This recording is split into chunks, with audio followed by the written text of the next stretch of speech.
Any other members? Councillor Ellison.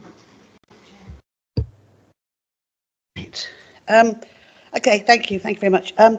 I strongly believe, because I'm representing adults social care, so the one budget I want to protect is obviously that one. And because we have had the largest, we already have a planned saving of £1.7 million in the next 4 years. And the aim is to achieve this through radical transformation with groundbreaking plans to improve provision through service design and greater integration of health and care services, striving for synergies and thereby reducing costs by joining up provision. But we are continue to be under pressure with uncontrollable external factors. I think we all know the cost of long-term care continues to rise at above inflation levels. Ongoing needs are becoming more complex. We have a higher proportion of older people in Rutland, 25.3% compared with 18.4% nationally. And there's pressure from hospitals to prevent admissions and support timely discharge, something we're particularly good at. We're already lean in the adult social services. We have small teams covering a breadth of responsibilities, and new reforms are being implemented, adding more pressure and demands on the existing workforce. It's already actively working to be more efficient, recently removing a layer of management. And any further savings imposed upon adult social services would mean reducing staff numbers and have a negative impact. We're expecting a CQC inspection in the next 18 months, and we need to provide good outcomes for people, and we need to show how safe we are. An inadequate rating would result in higher costs for the council.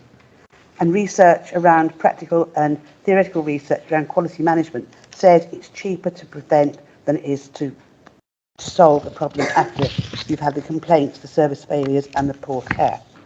So we've spent 18 months getting ready, and I would hate to see that being disbanded for a lowering budget. But what can we do about the demand for health and social care? One of the most effective ways, and this is my research, is to actually encourage the inactive to become active. It doesn't have to be a gym. Members of the public will not intervene. Thank you. The best method to improve physical and mental health and well-being is through exercise. We accept that. The most effective form of exercise is brisk walking. The research shows this. Members of the public, I'm warning you that if you continue to interject, then I'm afraid the public gallery will have to be cleared. Advice from Health Education England to improve the health of the wider population, and we're looking at Rutland here, from cradle to grave, accessible to all groups, irrespective of gender, ethnicity, sexual persuasion and disability, is to take responsibility for our own health. I'm a prime example of this. This is relevant to the budget, Councillor Ellison. Yes, but the cheapest way of getting fit is to walk and cycle. It's to have outdoor gyms, is to make use of outdoor parks, to make use of Rutland water. We are promoting responsibility for ourselves, for our future health. This is recovering previous ground, Councillor Ellison. What are you going to mention the budget?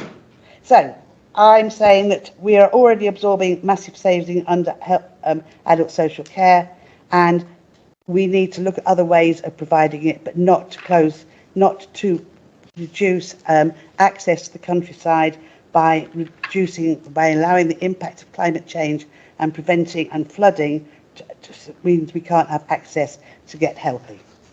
Councillor Ellison, other members.